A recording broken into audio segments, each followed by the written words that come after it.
Hey there, Zlatko here. Welcome to What is My Brain podcast. Thanks for tuning in. I get the opportunity to chat with fellow founders and business operators about their journey and how they got to where they are now, where they are going, and how they're going to get there. I'm planning on bringing guests and touching on topics such as running multiple businesses, executing ideas, and just spitballing about random topics and current events. It's a casual conversation, and that will hopefully bring value to anyone that decides to listen. I hope you enjoy it. Thanks for tuning in. All right, and I think we're live. Hi, Pia. How are you? Hi, Zlatko. I'm good. How are you? I'm good. Thank you so much for being on the podcast. I really appreciate it. We had a nice little exchange of Twitter DMs, and I think we connected through the whole like Ship 30 ecosystem community and all that stuff. So thank you for being on, and I just want to give you, the floor to introduce yourself. I found when digging a little bit into your website and what you do, and I saw some, overlap with what we're both doing, and I thought it would be a great conversation to just sit here and riff a little bit. So I want to give you the floor and let people know what you're up to, what you're working on, and anything beyond that. Sounds great. And thanks for having me and inviting me. I feel like I'm in your pink room. No, I'm not Yeah, it's like, I don't know what the color is. I think this is like some sort of like flat orange pink, something like that. So I have no idea. I'm digging it. Welcoming. So my name is Pia, which is actually a Danish name, but as you can maybe hear, I'm North American. So I'm half American from New York City and half Canadian from Montreal. And I just ended up in Copenhagen, Denmark, which has become home. So a little bit about me. I work as a creative consultant and a change coach, building Collective Studio, which essentially is about how to co-create change through these two modalities, creative consultancy and coaching, to design better futures. Oh, wow. Yeah. So that's what I've been up to. I launched in January. It's been an exciting journey, as these solopreneur journeys often are. That's amazing. That's the short version of the intro anyway. Yeah. And so how did you, so just want to take maybe a couple steps back. So how did you get to, doing your own thing and starting a studio and, wanting to do the creative side, the change coach and everything like that. So what kind of led you up to that? What was your previous, were you, a creative director before somewhere? What's kind of the history of Pia? I'll give you the backstory. I'll try to make it the short version because it's a long one. But I worked as a creative director at a multitude of different agencies. So I worked in London for 4 years before I came to Copenhagen 12 years ago. And I've been in the agency world for 15 plus. Let's not age myself too much, 15 plus years. And recently, for the past almost 4 years in Copenhagen, I worked at an agency called We Love People. They're actually a creative consultancy, and they work with nonprofits, foundations, and brands that are looking to make a triple P impact. So that's people, profit, and planet. And a lot of the work that I was doing, though it was creative in nature, conceptual development, and how do we use creativity in many different forms to influence and shape behavioral change, which is super exciting for good, not just to buy more toilet paper.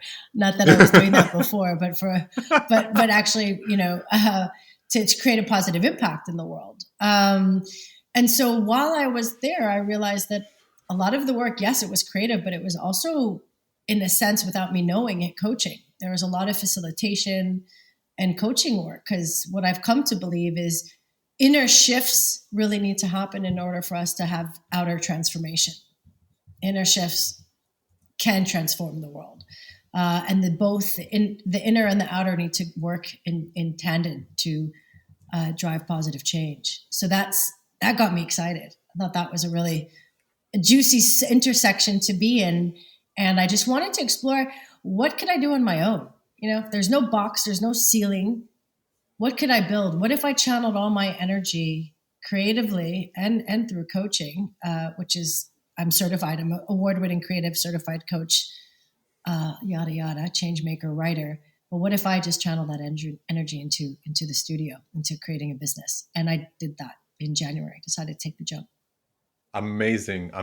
And I wanted to quickly touch on that. So in terms of like the writing piece and the creative piece, and I'm sure you've been doing that. How long have you been writing for? How long? I guess let me Oh my rephrase that. How God. long have you been writing for in a public level where you're publishing online rather than maybe doing personal like stuff that maybe nobody gets to see or sees the light of day? Well, my first stint was a radio show when I was 8 in Montreal. Oh wow. So no, I know. No, actually, I was 12. I was 12. 8, I was in New York City. But yeah, no, I was 12, and it was called Anything Goes. And so I wrote short stories and shared them on public radio. But it's been writing has been a part of my red thread that's connected me because I've done many different things in creativity in the creative field Mm-hmm. since I was a kid. But I think this is the first time recently where I'm able to actually write for myself. So I've always written as a voice for brands, for other companies, for organizations. But to have the space to actually write, oh shit, what's my point of view? What do I have to Right. say? And also to clarify my thinking. That started to take shape with Collective Studio in January. That's amazing. And now, I touched on a little bit of the Ship 30 side of things because truthfully speaking, so a little bit of backstory on me, I started in the tech space way beyond, in before 2000s, but like 2010-ish, something like that, I started to really dig in. Started my first like official business in like 2014. There was a lot of the social media stuff, never really published big, but it wasn't actually till April of this year that I joined the Ship 30 cohort. And the reason why I joined is because, decongesting my brain, just like you said, writing for myself, sharing what I've learned all these years, doing consulting, doing agency work, doing all these things. And that was, I know this is probably going to sound cliche because I'm sure you've seen it passed around in the community, but it's like, it's literally been one of the most life-changing things Yeah. for me because of not only the clarity piece that you just touched on, but I think just overall the influence that you can have to actually help other people and without asking for anything in return. Like there's never a, hey, I'm going to give you this and you take this. You're putting it out there and you're just hoping that somebody reads it. And if somebody does read it, you're hoping that they take the next step to see like through your eyes a little bit and then take that with them on their own journey. Now, they don't need to follow everything step by step, for example, but they're just more so like thinking about that process. And because we all want to learn from other people, but that's impossible. I think like we'd love to say, oh, Yeah. this person did this, I could do the same Yeah. thing, but it's your own journey at the end of the day. But if you can have a Absolutely. little bit of that nugget that you give them and they Yeah. can take it along and be like, that person said something that I know is going to be true, or it is true, let me take that with me and then use that as my own tool. And so to me, that was the absolute biggest unlock. And it's also shifted my mentality to go, kind of in a different direction with everything that I'm doing. I love it's led me to more reading. It's led me to more writing. It's led me to listen to things differently. Like the whole mindset. It's so hard to explain to some people that don't do the writing every day, or even it's just so. I want to know like what did that unlock for you, and did that give you any extra sort of like quote unquote ammo for your own business and what you're doing? Oh my God, I have so many questions to ask you after you just shared that. Please ask me. I'm happy Well, to share that. the main was you said it really changed how you do things. It sounds like a serious pivot in terms of your business. What's the pivot? Well, the What's the pivot change? is really focusing on the things that I want to do and expressing myself in the way I want to. So I have a couple things going on in my day to day. So I have my service agency, which is basically working with clients and all these things. I have another agency that we build products. So I have a bunch of ideas. I kind of put them on paper, hand it over to my Fantastic. developer or my designer, and say, "Hey, I'd like to bring this to life. What is it going to take?" I think even those simple things of and taking one step back, even the sharing process, right? Like writing a LinkedIn post or writing a Twitter thread or post or whatever that is, even these little nuggets of information, they kind of come back, full cycle maybe 5-10 days later when somebody reads and it's like, oh my God, I just literally went through this and you talked about it like a week ago. Are we on the same page? So for me, on the business side of things, it's allowed me to express myself a little bit differently and more clearly. It's allowed me to really digest information when somebody sends me something, to look at it and be like, okay, what would I have? How would I have done this? Or what would I have said here? Why did they say it this way? I think it's just a thinking mechanism that's really been triggered in a different sense. So I would say that's been the biggest thing. And like I said earlier, I think sharing information, for me, it's like, I have a rule. It's like give, give, give, give, give. And then at some point, it's like, I'm not a nonprofit, so I run a business. I have all these other things, but all those things are they're not direct. It's not like people giving me direct money into my pocket. It's like, hey, you like one of my products, you like, something I'm writing, whatever that is different sort of factors to the game. And for me, the business side of things is just, I think, been a big clarity and realizing what I really enjoy doing. And what I really enjoy doing is writing now. Like literally, if I can write all day long, I would write all day long. Wow. So what do you write about that gets you most excited?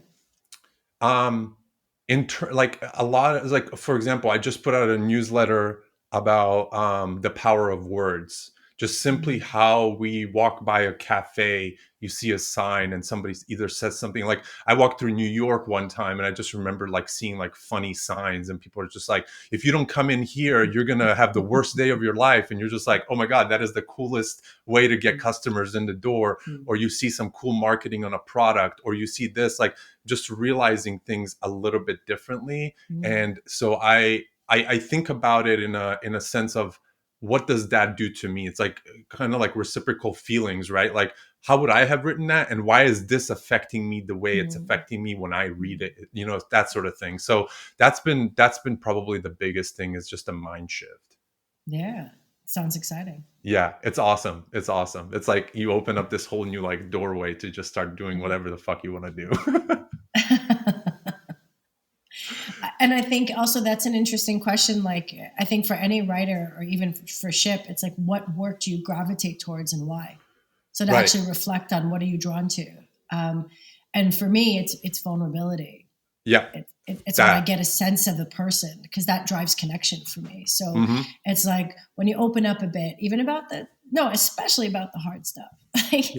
Today, I was having a moment. Being a solopreneur, it has highs and lows. I mean, there's moments where you feel like you're you're flying on sky high, and other days where it feels like you're in the ground, So I felt like, why don't we hear that story more? The behind the scenes, the days when you're sitting in the kitchen drinking what's now a cold cup of coffee and wondering what the fuck you're doing with your life. Exactly. 100%. I love that. It's like you said, you go in the highs, you're taking a jet, everything is great. And then somebody just drops you out and says, oh, forgot to give you the parachute. And you're like, oh, I got to figure this all out by myself at this point. Exactly. And I think that's the thing, what you just said, I have to figure it out all by myself, but we don't. That's the beauty. Like if we share those stories, we could say, oh, you feel like that too? Oh God. And then it also normalizes it, because through every success story, like behind it, there was a breakdown until there was a breakthrough. But we just hear the end game. We hear the end result. We see the big shiny win, the big win.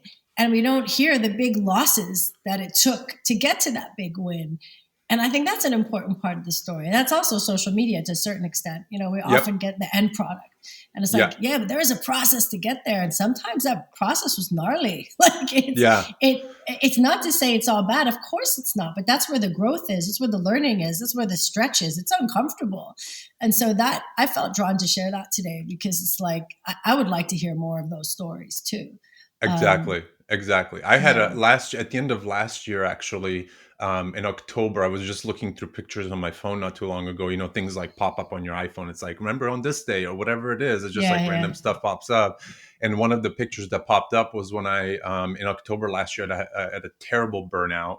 I had, at the time, I didn't even really know how to, write for Twitter or make it consumable. So I went even back and looked at that thread, because it's crazy how things work. Somebody reached out to me when they read that and they were like, dude, I just went through the same thing. thank you for sharing that. Just exactly what you're talking about.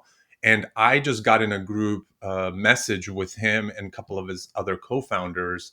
And one thing I wanted to make, because I didn't know his co-founders, it was just like we were sharing some information about agency stuff. And I was like, hey, and I just want to shout out Brian for making even this happen, because without him reaching out to me a year ago and reading that and saying, hey, man, I hear you, I see you, I went through the same thing, and making that connection. He was like one of my first two guests on my podcast, actually, when I started this. And it's all kind of come full circle. And to me, like that burnout unlocked so many different things, even me starting another agency to focus on product and not be focusing on like client service work, for example, or whatever that means. So I love the whole vulnerability and sharing sort of the process rather than just the end result, because the end result's always going to be there, but how everyone's journey to getting there is completely different. And so for me, that burnout really, and I'm trying to get back to, I'm sort of trying to get back into that space mentally to kind of go back and like write that, because now my following's grown a little bit. I have a newsletter. I want to share this information with people because it is real. And surprisingly, after doing all these things and everything going on, I'm starting to see it like boiling up again a little bit at times. And I know how to now, okay, I got to give myself space. I got to go, simply take more walks outside, take more deep breaths, do things that are going to not suppress it, but just manage it at this point, because I know what I need to do. So that's been a really, really big thing for me. And I need to, like I said, I need to get back into that headspace of realizing what that moment felt like.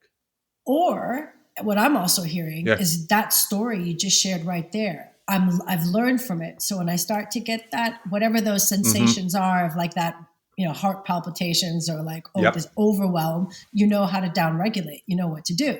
Yeah. Exactly. So that would be an awesome piece of content, super helpful to share. Like, been there, right?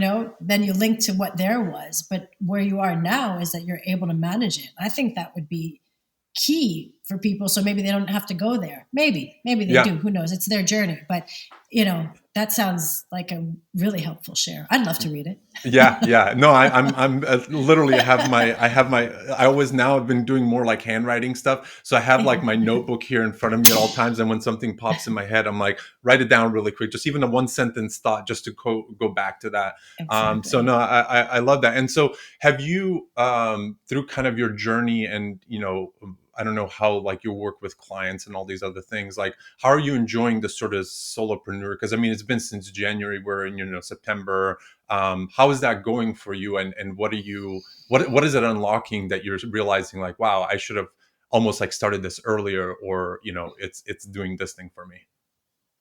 Well, I've been called to design my own days for a long time now. But, so for me, there's a meta story around becoming a solopreneur that's important for me, at least, personally, is how do I want to move in life with life? And I want to move with trust, right? I just want to move with trust. So building something, Collective Studio, is an exercise. It's a practice in that. Like, shit, I don't know what's going to come in, when it's going to come in. Okay, how do I want to be with that? Do I want to get anxious? That's normal. Yeah. Or do I want to trust that just keep doing what you love, keep showing up, and it will come. You're building, and to find some joy in it, because it's up to me to choose how I want to be in it, right? Yeah. So I find that fascinating. It doesn't mean it's easy, and it doesn't mean I'm like able to embrace that at all times. But I find that practice really important. Because you can move, whether you have a job or you're building your own, you can move with trust, or you can have anxiety about what's coming. And the truth is, we never know what's coming.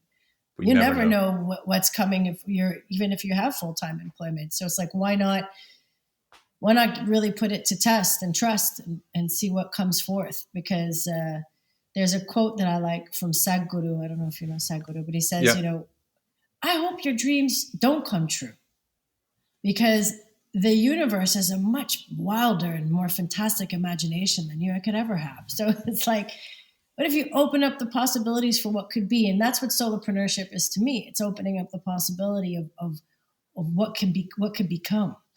When you're in a role, there's kind of, and there's nothing wrong with full-time gigs, I've Right. had them, you know, but it's like when you're in a role, there's a shape and a ceiling and a place for things. And I don't know, I'm really loving the potential of what things could be and what might be emerging.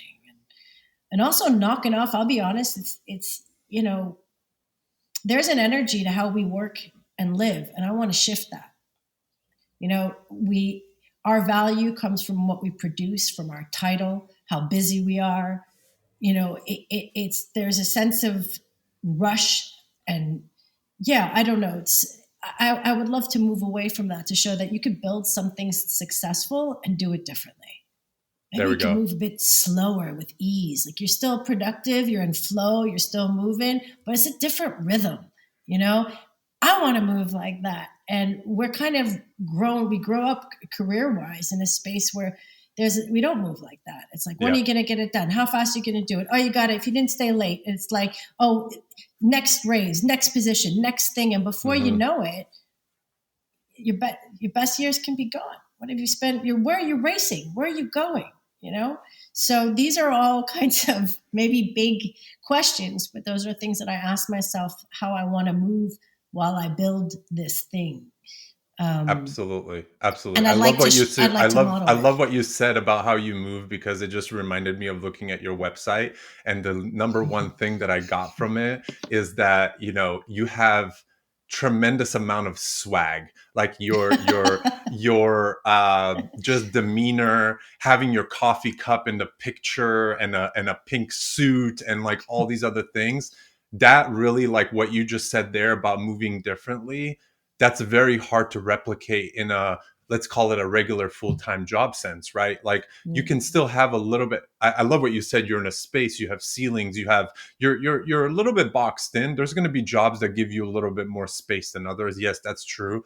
But I think for me, that whole thing, what you just said, really, really touches on what the visual is out there when people get to your website or get to know who you are. And so I just want to tell you, you're absolutely dead on with your branding on that side of things. Oh, well, thanks. I appreciate that. Yeah. Yeah, that's good. I got a sense of like, holy shit, this is really cool. Honestly, I even our exchange on Twitter, it was like very casual, and it's like, oh man, thank you for this, and you're awesome, and what are you doing, and all this. And I went to the website and I was like, this is a person that I want to fucking talk to. Like, I want to get to know what's going on, like what made her start this, what's the branding behind this. And so I just want to give you major props in delivering that on a visual sense, because it's very easy to go, bland and simple, and let me just put it out there so I have something. But I feel like you did take it another step, and you're like, I'm going to focus a little bit more on this, and that's the creative side of you, I'm sure. So well, thank you. That means a lot. And yeah. actually, not to just rub each other's backs, but I mean this with all sincerity. I feel the same way looking at your site. There's so Thank much you. life, and there's like a certain je ne sais quoi. I don't give it. This is who I am. Authenticity, and color, and there's humor in it, and there's lightheartedness, and yet there's a certain depth at the same time. So I really appreciated that experience visually and just overall, visiting you. Thank you. I And really you've done appreciate a that. good job. Thank you. I appreciate it. And I have to, like what we talked about before this, I have to give like 90% of the credit to Sala, because I literally, and you know what it was? I'm going to tell you what happened. We went through this process, and I was like, okay, this is what I need to do for myself. I need to, get this up and running. I'm going to get the podcast going and all this. And you know what she sends me? She sends me a doc, and she goes, write out these things. And it's like mission, value statement, all this other stuff. And I'm like, yeah, I don't really do that. Like, I don't really know what that really means and what you want me to. I can write just a bunch of stuff. And she goes, just write what you can, and I will deliver what that's based on. And the first version, like, this is the absolute first version of the website. And I'm like, gold. I would, because I'm very picky when it comes to like creative and design, because that's why I started my agency. I love the creative aspect of things. So when things don't vibe with me visually, I'm like, that could be probably done a little bit better. But when she brought that, I was like, I would not change a single thing about this. Like, it describes me to the T. And then I went back, and I was, you get that minute of like, it's not even, I think maybe it's a little bit more imposter syndrome, but it's more like, well, okay, but if I'm doing it this way, like what are other people? And then you just stop and you're like, who gives a fuck about what other people are Yeah, doing? Like, you exactly. know what I mean? I took that like one step forward and I was like, I don't really care what anybody else is doing. So thank you for saying that, because Yeah. that was my whole goal, is just to give people a sense of personality without even getting to ever talk to me, type of thing. Goal reached. And I mean, that's also what I'm a part of shaping with people, Yeah. is authentic expression. You know, is an Oscar Wilde quote, "Be yourself because everyone else is taken." Right. Like Right. Exactly. yeah, just do you and figure out what you is. What does you feel like? What does it look like? How do you move? Right. Movement to me is a big one. Like, how do you Yeah. move in this world? And usually it takes help to translate that, you know? And that's also a part of what I offer. So I'm glad I was able to model it myself. That would be pretty insincere if I couldn't. No, you But did a yeah, great job. I mean that oh, honestly. good. You did a great job. I love it. And so what kind of, if I may ask you on that topic, what kind of people are you working? Is it more like, the C-level people? Is it more people that are just like in this buffer state, going from like a job to solopreneurship? Is it like, where is that line drawn for you? Well, on the coachings, well, what's really becoming clear in terms of red thread that connects both sides is working with creators and innovators, outliers, change makers. Pick one term. We'll call them creators. Right. Right? That to create a vision for their future and build it. So a part of the building it, that's where the coaching comes into play, where it's about the visioning. Like, what's the juiciest, sweetest vision you can have for your future? What does that look like? And it's interesting because, not to go off tangent, but I've discovered a lot of us don't allow ourselves to dream. Mm-hmm. Don't give Yeah. us permission. Just dream it. Just go for it. And actually, what's helpful is don't just have one. Let's go for a couple. Have several, because then a dream is not a plan. A plan is in another stage, but just a dream is just, it's going back to childhood curiosity and wonder. Like, if it could be Mm-hmm. anything, what would it be? What would you sketch? What would you draw? What could it look like? And then how do you bring it to life? How do you translate that to a story, to an identity, to a product, to whatever you want it to be, right? So that's sort of the high level. Now, if we get specific, what's interesting in my coaching practice is I didn't get it at first, with a lot of different people, artists, entrepreneur, C-level executive. It's like, what do these people have in common? Well, what they actually all have in common is they have an idea that's asking to be born. Mm-hmm. All of them in different capacities. Mm-hmm. And it's kind of like a medulla in a way, like it's like what's asking to take shape, and everyone has a yearning, and it's helping to facilitate and hold the space for that to come alive in the world. And oftentimes they're all connected to some kind of purpose. There's a bigger purpose behind why they do what they do, and what's being called forth. So that's the answer to the coaching. On the creative part, I still work a lot with agencies and clients through there. I did a big values and purpose project recently, which was super exciting. How do you shape culture within an organization through values? So Mm-hmm. that's the shape it's taking today. It's going to keep changing. Yeah. And it's going to keep growing. And also helping the connection between creativity and coaching is, once you have the vision and the idea, and you have the texture and the scent and the shape and the sound of it, how do we then translate that to a story that feels authentic to you? I love that. I So love that. there's creativity and there's coaching, and then there's where the two overlap and come together. And that's when like the magic, quote unquote, happens, is when Exactly. you tie those two things together. What would you say across some of your clients, and it doesn't even have to be in the journey you've been on for, let's say, the past 8 months of your doing your own thing, but just in a general sense, when you were even working for the nonprofit side of things and all that, what is sort of that underlying thing that you're seeing people? Is it imposter syndrome? Is it fear? Is it what is that underlying thing that most people, like you'd say 99% people have this thing in common, and I always have to touch on that when I talk to somebody or I'm coaching somebody? Ooh, that's such a good question. there's something that's being born of our time and culture. I have two answers, but Okay. I'll take this one first. I think with COVID, we had a lot more time and space to reassess, to reflect, to consider. Mm-hmm. And so I think for a lot of people, there have been some really big questions about another great quote, Mary Oliver, what am I going to do with this one precious life I have? Right? So there's been sort of a re-questioning.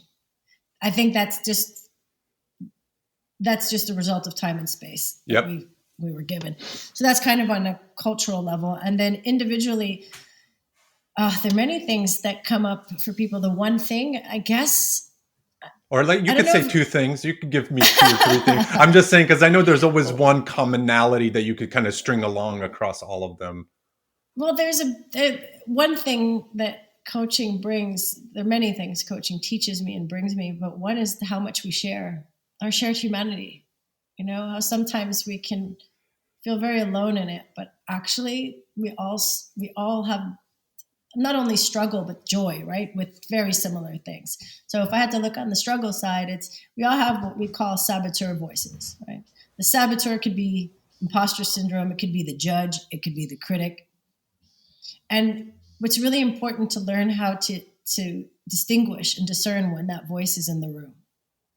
And you can with practice and with a partner, you can say, there's the judge again, and she sounds like my Aunt Mildred. You know, like there's a shape to it, right?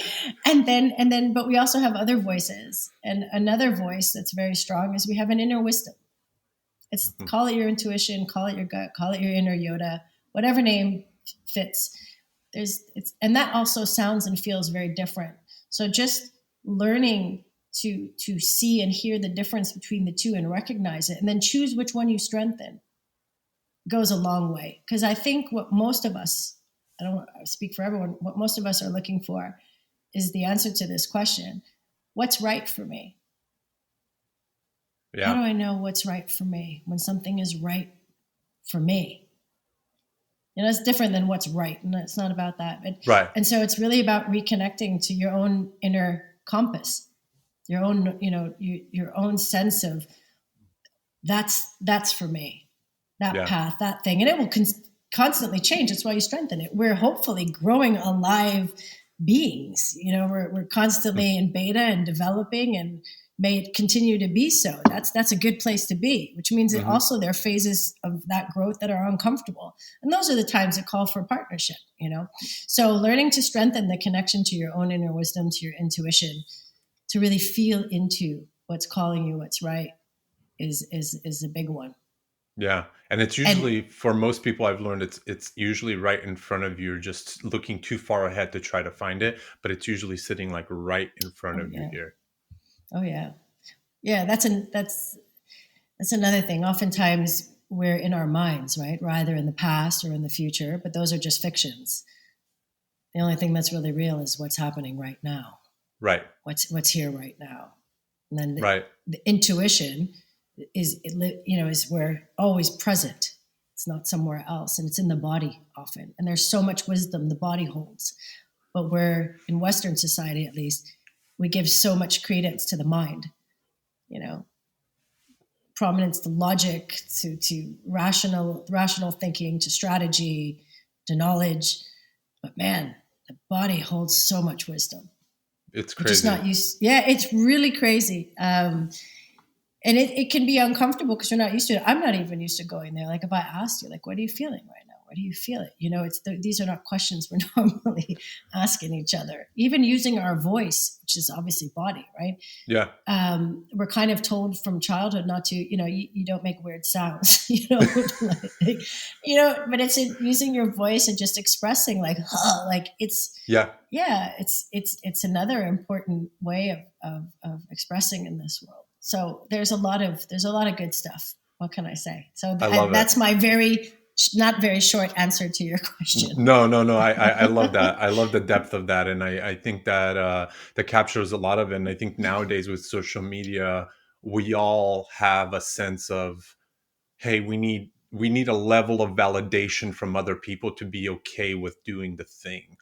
The minute that you take a step back and you say, well, what are these people validating? They don't even know me. They know what I put out there, but they don't really know me. They don't know what I do day to day. They don't know how many people I've helped, how many people have helped me, and the sense of validation sometimes can really catch people off track and take them off track, more so Definitely. importantly, and say, oh man, I probably shouldn't do this because so and so said this, and I feel now that I'm in my own head and all these other things, and then you just start rolling backwards. And it's Yeah. like, no, that's actually, I had somebody else on a podcast, his name is Jeb, one of the most wise people, and he was just like, you know what, when you're really in that place where you feel anxiety, stress, you need validation, is this okay what I'm doing, like all these other things, that's where the growth happens. And when you break through that piece of it, then all of that stuff just goes to the back, and you keep moving forward and you learn from that. And he says, whatever you're going through right now, because I've had some, things that I had going on, I was talking to him, and one thing he told me, he goes, man, just let you know, I went through the same exact thing about 5 years ago.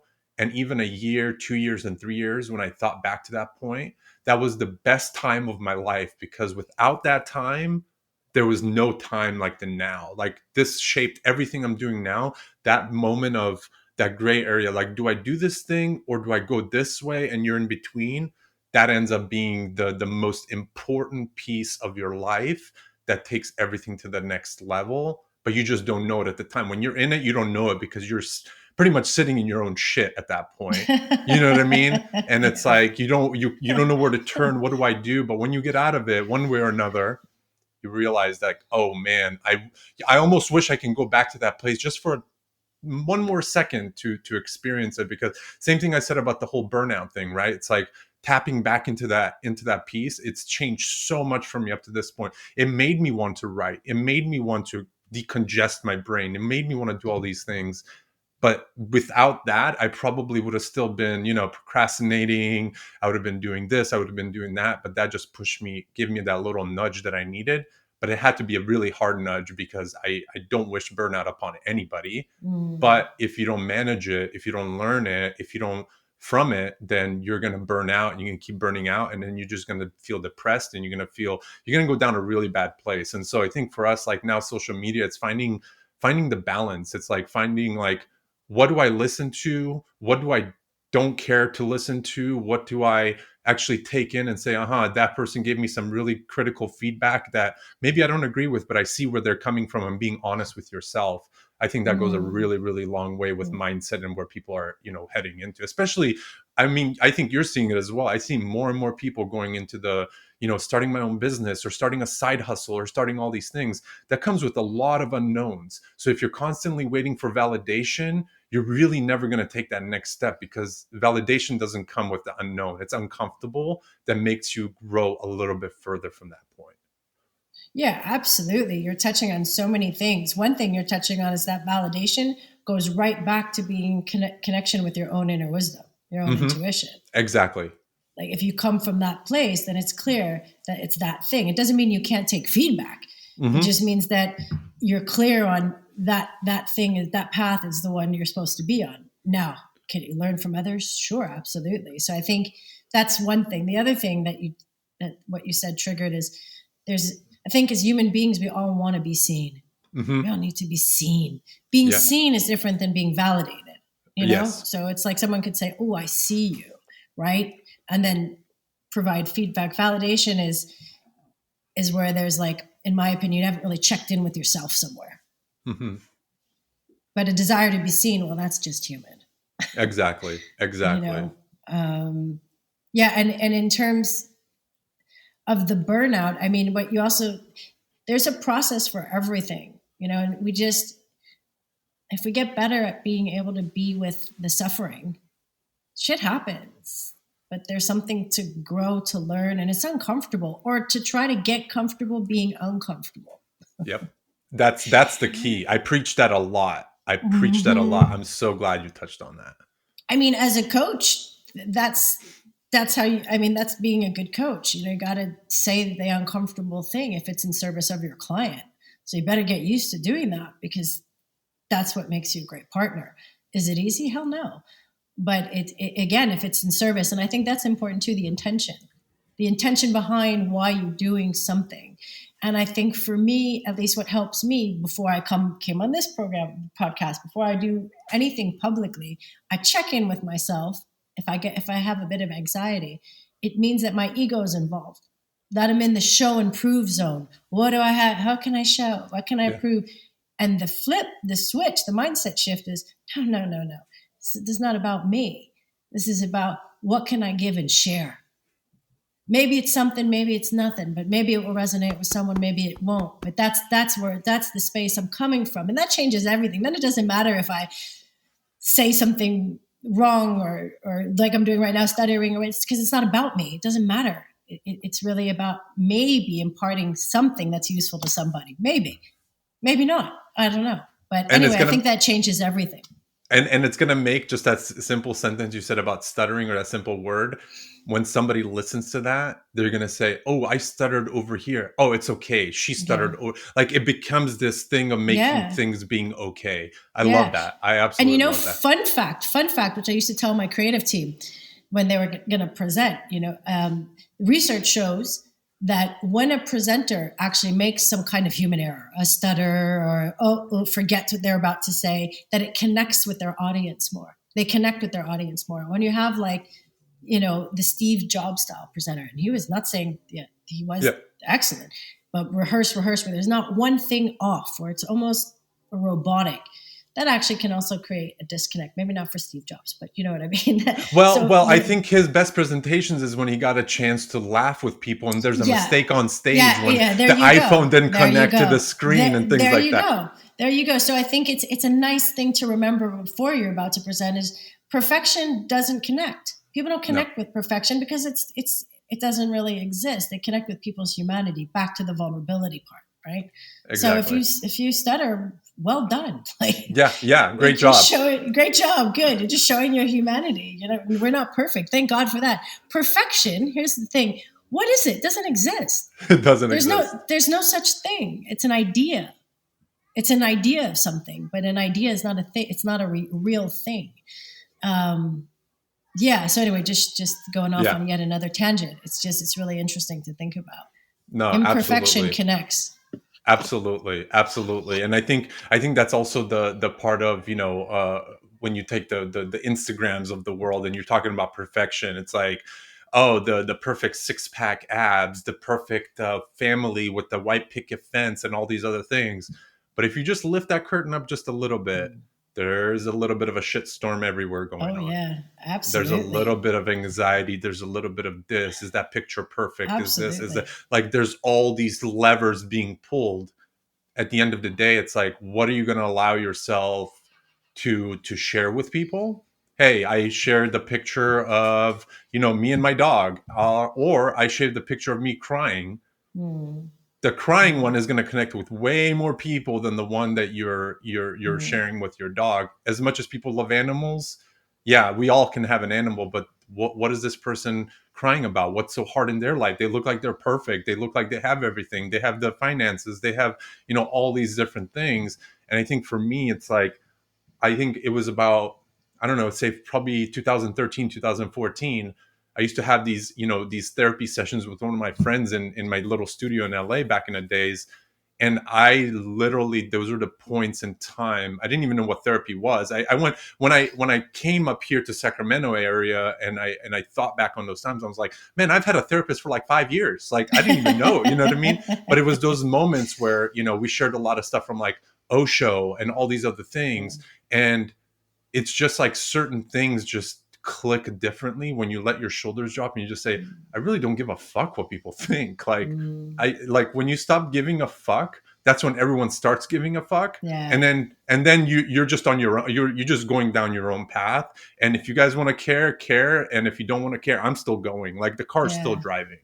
Yeah, absolutely. Amen to that. I mean, freedom. That's what it is. It's freedom. Driving on the open road by yourself. That's all it is. Exactly. Wind in the hair. And, that's how it is. If someone's hitchhiking and they want to get in your ride, why not? Someone doesn't, no problem. Yeah. It doesn't matter. Yeah. The car's still going. Yeah, exactly. Exactly. I love that. And the other thing that you said, just to build on it, what came up for me was no one knows what they're doing. Mm-mm. It's a good thing to remember. Like, no one really knows what they're doing. I mean, think about it.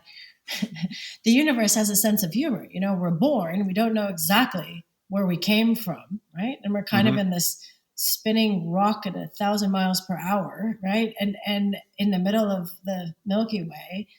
And then we don't know what happens at the end of the ride either. We know that there's a final destination. We don't know when it's going to happen or what will happen afterwards. So it's kind of like, you know, whatever you believe, God, the universal energy, whatever, is a sense of humor. That's it. So That's so it. in that mix, right? The point is no one really knows. No one really knows. And no isn't it really just free? It's like freedom to admit, like, we don't know, we're all just figuring it out together. And that's the beauty. We don't have to do it alone. I always say you're in full control when you let go of control.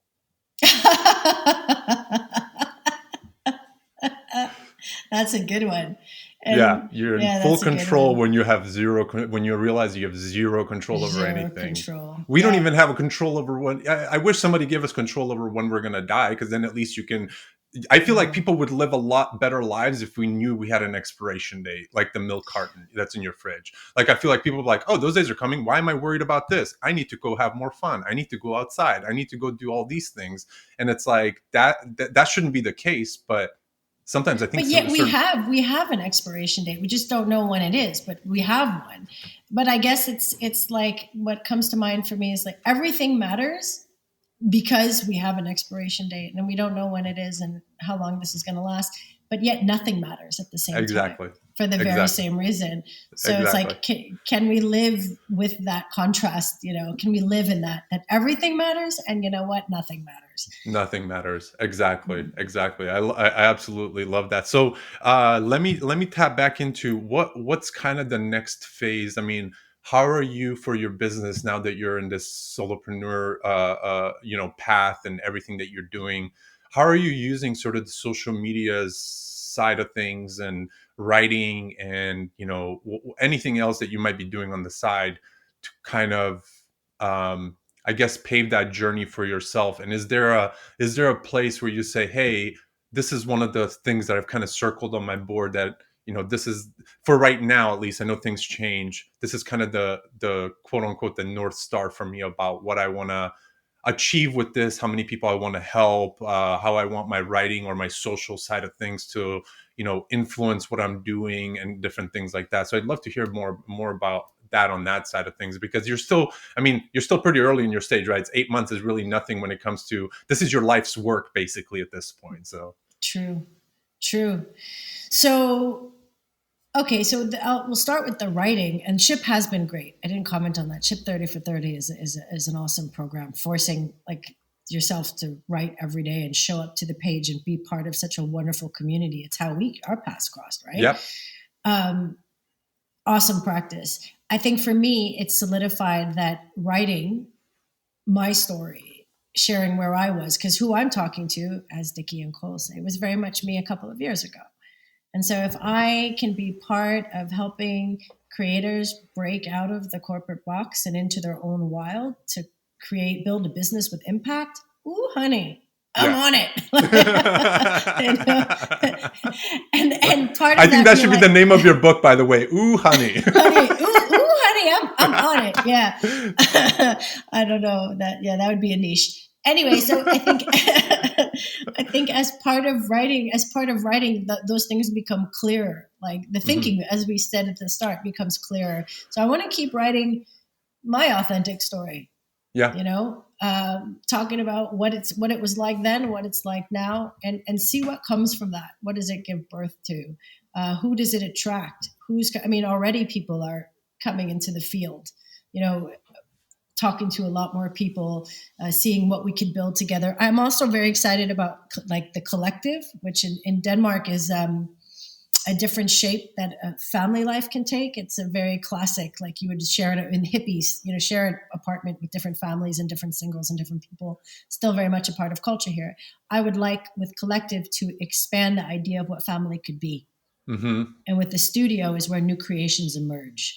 So it's really being able to also tap into that collective, that community spirit through the work, through the writing, which is what SHIP is a great example of, right? Community. So part of building community is also important as part of building my business, in terms of the impact that I would like us all to be a part of shaping in this world. I love it. And what did you, through those 30 days, is there a piece of writing that you put out there that, maybe you didn't feel so, and maybe it's one of those that you kind of like throw at night, like, I just need to get this out. And then you're like, whoa, I had no idea this connected with so many people. Here's a really interesting bit that to me just is a data point that proves the more vulnerable to share, the more it connects to people, is the hardest one where I was like, for the publish, for hitting publish, was sharing how I got fired 5 years ago. Okay. I was one of 3 partners building a creative studio at the time. And after 2.5 years, I gave my life to it. If burnout I was right. Next stop was burnout. Where work became more important to me. There was an imbalance, right? Back to the old energy. But it was the biggest wake-up call I ever had. It was the pivotal moment where I really realized that work is not personal. And it became personal because I gave too much of myself to it. And I gave too much of myself to it because I had lost myself. What do I really care about? What really matters? I got busy being busy feeling important. And some of the work was, of course, rewarding. Don't get me wrong. Right. But I think that moment was pivotal. And my ego took such a big hit that it was nothing I really talked about. I didn't go around talking about, hey, guess what? 5 years ago, I was fired. So that post, I wrote about it for the first time, and I shared it publicly. The Twitter wasn't that of much of a didn't feel that vulnerable, but on LinkedIn it did, because I don't know how many thousands of people are there. And there's a feeling like, oh, what are people going to think of me when I got in it? And I was like, no, stop that. It's again, not showing improving, but giving, right? And sharing back to that. And so that was the point. Maybe there's someone else who's been there. And my point was, sometimes even when the worst shit happens, actually, after the ego hurt subsides, it's the best thing. Just like you said about, the breakdown or the burning out. Like sometimes it takes just hitting the ground to get that. Here's the expression. Wait for it. Rejection is redirection. Ooh. Right. Ooh. I got to write that one down. I'm going pen to paper on this one. Yes. That you are being redirected. And sometimes we're stubborn. So it takes a big redirect to get us onto a different path. And that's going to be the title of this episode. I'm telling you that right now. That's it right there. Good. I love that. I'm glad you took a minute to pause on that. That was worth it. That was worth that moment right there. Thank you for that. Good. So I think I got the most responses to that share. What did people say? What was the thing that you were like, oh my God, these people are just like now being even more vulnerable on even, because I look at, you have the Twitter where it's like you can have the shit posting and people are just saying all kinds of shit and whatever else it is. And then you have the LinkedIn where people sort of feel, all right, I can say things, but my boss is probably going to read it because it's going to show up on his feed sort of thing. Exactly. What was really heartwarming were people said, I'm really glad you're sharing the story, because one person said on LinkedIn, this is the kind of content that I would like to see here. The real shares, and thank you, because that made an impact to me. And often, here's the funny part about LinkedIn, people don't always comment. They'll write you separately. Yeah. That's true. That's it. That's their outlet. Yeah. Because the boss is still watching, so it's like, oh, I felt that way too. No. So they still, but that's still nice. It's nice to hear that it resonates. Someone else that I met today, here's back to the validation. You never know. You never know who you might be impacting in a positive way, because people might not comment, they might not share, but if it's not about the validation, if it's not about that, it's just about, here, I'm offering up. Maybe it's of use to somebody. Maybe someone will enjoy the buffet, maybe they won't. But I'm gonna try from that place of being of service. You figure out, people come out of the woodworks like, oh, that post you shared about multi-hyphenate creators, that's me. And I felt so liberated because I used to get, shamed as a generalist. And so when you hear people come out and tell you these things, it makes it worthwhile, but it would be worthwhile even if they didn't. Right. Because it, that's it the helped important you. bit. Yeah. Cause I owned my story while sharing that fact that Absolutely. that I got fired. It was, it's my story. It's a part of my journey. Nothing to be ashamed of, And it's Sure, I already in felt the that, past. What are people going to say? It's already done. It's already been happened. It's already, that's you. That's the core. At the core, you learn probably more from that than anything else that's happened. And if people are gonna, say negative stuff or be like, oh, she's just doing this for whatever attention or to, like you said, show and prove or whatever it is, that's their opinion, but they still don't know what goes on deep down inside right here. Absolutely. And the more that I open, the more I want to open, because that's authenticity as well. Yeah. The more that it's like no fucks given. I'm still driving on the highway, Yep. Because this is my story. And maybe part of it will resonate with you. And I'm sharing it not just to share my story. I'm sharing it to connect us. I'm sharing it because it's connective tissue in the world. And maybe the world needs a hell of a lot more of that. And the only way we're going to do that is if we show our bruises and our cuts and our, tear-stained cheeks at times, and also the joys. It doesn't always have to be misery. The things that, the uptake, how that mindset shift or that experience, just like you said, you went from burnout to glow up, it's part of a process. It's not the whole story. It's just part of what took you to where you're supposed to be right now. Exactly. You're exactly where you're supposed to be right now. And then you'll go someplace else, and that's also where you're supposed to be. And it's all part of your journey. Yeah. And I think too many people think, my mentality is too many people think, even let's call it into the entrepreneurship side of things. People have this thing where they say, okay, I'm going to leave my job and then I'm going to go start this thing and this thing is going to be successful. And then I'm going to buy the nice house and I'm going to do all these things. Right.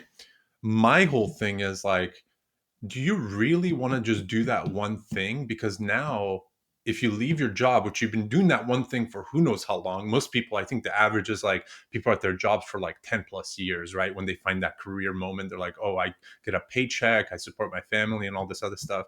But then you say, now it's time for me to do my thing. Well, if you're going to go do your thing, do more than one thing, do all of the things, try all of those things. Have, like you said earlier, like have multiple dreams, because at the end of the day, I've always stuck to my guns when people always tell me like, you're doing too much, like you got too many things going on. Yeah, I might have a lot of things going on, but I enjoy every single one of those things. I wouldn't be doing it if I wasn't, because I'm on my own time, luckily. Like I have that opportunity to be on my own time. So if I'm doing it, that means I want to put my energy into that thing, because I want to be able to wake up and say, what do I want to work on today? What strikes my fancy today? Do I want to just write all day? Do you want to write for 3 hours and just say, call it a day? Then that's what I want to do today. Tomorrow, I may want to work on a landing page for something, or I want to go write an email for something, or I want to do this. That, I think, is when you start opening up the doors of like more and more freedom, because then you're realizing that all of these things somehow mutate into what you want to do. It's not just, I'm going to go start a cleaning business and then I'm going to hire 5 people and I'm going to make X amount of dollars and that's going to support my family. That's all good. We all need that to a certain extent, but don't get drawn into that box, because then you're just hiring yourself for a job. You're not really exploring the width of what entrepreneurship really is. And when people tell me, oh, you're doing too many things, I'm like, I know, like that's what I want to do. Like I love doing it because it all mutates into one thing, and that's what I want to be able to do. Absolutely. I just wanted to capture what you said. Don't become an entrepreneur just to hire yourself for a job. Exactly. Yeah. Just to give that some space, because that's really powerful. And what I'm also hearing is, don't just replicate the same patterns and don't move from one box to a box of your own making. That's then you could just stay in that box. Exactly. Exactly. So that makes a lot of sense. And while I'm listening to you speak, I also hear a lot of your values. I hear the value of freedom coming out strongly, the value of creativity, the value of diversity. Yep. Right. And the value of authenticity. It sounds like core values That's to it. you, these 4 things. And when we live in alignment with what we value most in life, we feel alive. We feel fulfilled. Mm-hmm. It's also part of coaching. What are the things you value most? Are you honoring them by the choices, how you're living, or are you dishonoring them? Yeah. So it sounds like you're honoring them. And that 100%. Is the point. Again, one life. Try things on for size. Play. Have fun. Yeah, exactly. And it's never, what is it? Another expression, a quote I heard, it's you win and you learn. Yeah. You win and you learn. There's no failure or losing. It's just experience. And it's at least you had the courage to try it on for size. Mm-hmm. That says volumes about character rather than not try it all. So that to me is that's tremendous. I honor that. I love when people say 30, 40, 50, however old you are, 50, I still don't know what I want to be when I grow up. Yes, that's the kind of person I want to be around. That's the kind of person. Right. Yep. Would you rather be at a dinner party with that person or with the person who goes, I know exactly where I want to be in 20 years from now? You choose. Who are you inviting over? Who do you hope RSVPs? Exactly. 100%. That's the best way to put it. And the other to touch on that, I love seeing, and this is the one thing that Ship 30 opened my eyes up to as well, is to see people at the 50, 60, 70 years old going into a writing course and going on social media. My mind was just fucking blown. I was like, what do you had you're a doctor, you're doing this, you've written 15 books, you're doing this. What are you doing here? Oh, you're just exploring. You're just trying. You're giving yourself another experience. You're maybe bored of doing that thing you've been doing for 10 years, or you're whatever that is. Maybe you want to just find another pathway for, promoting your book or doing this thing or talking about the medicine that you're doing or whatever that is.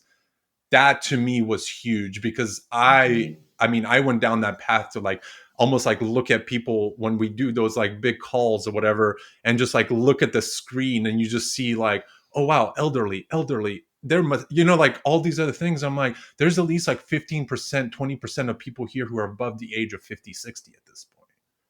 That to me was so amazing to see. It's fantastic. I mean, that's a growth mindset right there. Right. I want to be you when I'm 60, not the person who's sitting on a boat somewhere. I don't give a fuck about that. Yeah. I want to be you. I want to be still exploring and still having my binoculars and be like, what's out there? Huh? That sort of thing. I want to be that person too, and also be on the boat. Looking off the boat. Yes. I can do both. Both can coexist at the same time. Exactly. No, I love that. I love that. Anything else you want to riff on? Anything that you feel? I feel like we touched on a lot of awesome stuff, and if there's anything else that you feel that's close to your heart that you want to talk about, whether it's business, personal, writing, whatever that might be, I'd love to chat. Here's the thing. I think we're going to need another episode. Oh, absolutely. We're about to wrap up, I think, season 2 in the next in the next few episodes. I think we're going to wrap up season 2, and then we're moving on to season 3. So we need to definitely do this. I said the same thing to Sala, actually. Her and I have weekly calls on Wednesdays, and we sit there for an hour and we just talk, and we get off and we're like, we should have recorded that as an episode. That was a whole, that sort of thing. And I feel that connection with you as well. So I feel the same way.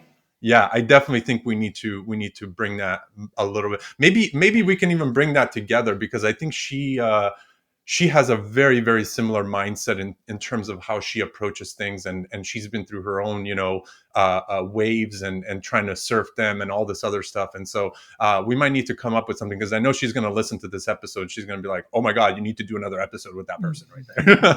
That sounds great. I'd love to do that, because there are many other topics, many other things to touch on. And I've really enjoyed the time that we've had together here. This has been fantastic. I can't even believe an hour has gone by. I know, right? It's amazing. These are the best ones. So hopefully people feel the same way. Yeah, and if they don't, who gives a fuck, right?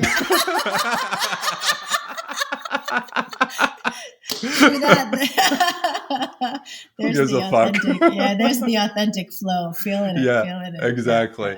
Awesome. Well, Pia, thank you so much. I wish you the absolute best. We're going to stay connected, but definitely. I wish you the best with your with your business, with your journey, with the writing, with everything that you're doing. And don't hesitate to reach out. And if there's any way I can support, if any way I can amplify something, I'm obviously, at the same kind of stepping stone that you're at. We're all trying to figure this whole thing out. But if there's anything that I can absolutely do from my end, don't ever hesitate to reach out, because I'm here. Thank you, Slatko. It means a lot to me. And right back at you. I If there's appreciate something that I can be part of helping you shape or build or dream, hey, if we can partner and we can, figure out what the next 5 dreams are, the next 10, and just have fun, play, whatever it is. That's what it's about. It's about community. It's about sharing. It's about supporting each other in the direction of the stretch of what's calling us. So, I believe that when we do that, we do create a big positive impact in this world. It does have a bigger effect, and that is why I think there's so much power in gathering and being a part of community and supporting one another. Yeah, so, it's bringing that energy together. Exactly. I have one last question. What made you move out to Denmark and Copenhagen? I need to know what that mind shift, because you said you're from the States and all this. What was it? Was it a partner? Was it what was it? New York, you couldn't get more dissimilar than New York City and Copenhagen. I mean, at least, I'm sure you could, but in many ways, it's culturally very different. Yeah. I'm still quintessentially direct, kind of shooting from the hip New Yorker. Not so direct here. It's kind of confrontation averse, not that I'm running around creating conflicts. But anyway, so what brought me here? I moved around my whole life. That's for another episode. So before I've jumped around from New York City, and then this is the short version, then Bahrain, and then France. And then I was in London for 4 years. And then I got headhunted to work at an agency here. Okay. So they flew me over when I was in London. I was like, okay, let's say this. And I had an amazing interview with the creative director. And just to show my ignorance, I was like, oh, Scandinavia. Not even Denmark. Oh, Scandinavia. This is nice. I never thought it would become home. So it was work. I got, I started at that agency. It was an agency called Triple, later got bought as a part of Digitas LBI, Global Digital. Anyway, and it became home. And it's been it's just such a slow, soft, great quality of life. Talk about rewiring, it's like, it's been a rewiring for 12 years of, what is the expression? 12 years you've been there? 12 years. It's home. Wow. Wow. I just got my passport, and that was quite a struggle. Wow. It's one of the most difficult countries to get citizenship of in Europe. But anyway, that's for another time. So it's been, that's the live. It's working to live versus living to work. Yep. I've noticed that. I went there 2 times, once in 2015 or 16, I think it was. And then the second time was in 2019. And that's the motto right there. You said it perfectly. It's just people leave work at 3:30, sometimes 4, to pick up their kids. They might come back online later. It's really, life is much more than work. And they've created a system that really supports that. And that's nice. Yeah, and I love biking around, getting around everywhere on a bike, and architecture and design. And there are many beautiful things. So one thing, their underbelly is diversity. Oh man, I've never seen so many blonde white people in my life. Not that there's anything wrong with it, but I'm like originally from Lower East Side, Manhattan, and Brooklyn. So it's like in London as well, super diverse. So you missed that. I missed that, but I just travel, and I live in the most diverse neighborhood in Copenhagen, in what's called Northwest. So that's, I love it. That's something. I love it. Well, awesome. We definitely have to touch on that next time, because I'm very envious of that. I've told my girlfriend, I was like, man, and it's just one of these things, but man, I would love to live there. I would love to live there. It was, I felt, when you go to a place and you're just like, this feels like home. Like this feels like where I belong. Like was I here in my first life maybe? Yeah, exactly. You know what I mean? That sort of thing. I felt that connection with Copenhagen. I don't know what it was. I can't put my my finger on it exactly, but I really felt that connection. And when I went back there in 2019, I was like, I still feel that connection. That was like 3 years later, and I was like, So you have to come over. You have to get your girlfriend and move over here. I mean, exactly. We'll talk about that another time. But yeah, that's hopefully the plan one of these days. So right. Awesome. Well, Pia, thank you so much for the last of it. We're going to put in the show notes. Where can people find you? Where can people follow you? What can they reach out to you for? Give them the spiel, as I'm sure the whole spiel. The whole spiel. Well, you can find me at collective.studio. That's one place, the website. It's spelled with 2 Ks, Danish style. So it's KOLLEKTIV.studio. Twitter, just my name, handle at Mailhot-Leichter. All of this will be shared. And you can come for me. Hey, are you a multi-hyphenate creator? You know, there's longing to break out of that box and figure out what your wild looks and feels like, what those dreams are, and how you might build that future. Get in touch. I'd love to be part of helping, and also helping share that authentic story, that narrative. My copywriter, creative director background. So there's some gold at the intersection of those two things. Or if you're a company looking to have a multi-hyphenate creative partner that can help steer towards regenerative futures and change in the world, look no further. Get in touch. And I mean, everything's about chemistry. So for me, what I do with anyone I meet, whatever the nature of the work is, we have an hour together. No strings, just an hour. Feel each other out. See how it goes. So that's the invitation. It's also about being of service and community. It's about also building a business. Don't get me wrong, but let's build a connection first. Let's see what's there and take it from there. So that's an invitation. You know, book a time, reach out, see what happens in an hour. Maybe nothing, maybe everything. Just like this world, right? I love it. Just like this podcast too. It's just like so much has happened in the past hour and 10 minutes. I love it. Awesome, Pia. Well, thank you for that. And can't wait to see your journey and support it in any way I can. And thank you again for being on. This was one of these episodes that I'm gonna have to go re-listen to a couple of different times. And there's so many different pockets. I still have rejection as redirection written down. So that's going to be the name of the episode. And I love it. Thank you so much again. And I really appreciate it. Thanks for having me.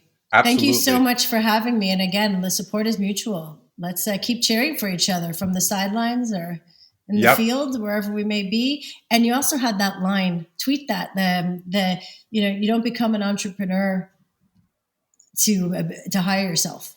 Exactly. There's some magic in that. I think it's about a mindset for why you're starting off on your solo or entrepreneur journey. Like that's a whole newsletter right there. You. Yeah, it's powerful. Yeah. It's powerful. What mindset are you taking with you as you build, and what's your intention behind building? I love that. Woo! That's sweet. So sauce. That's sauce right there. Sauce it. I love it. I love it. I appreciate you, and thank you again. I appreciate you too. Take it easy. Thank you for having me. Bye. Yeah.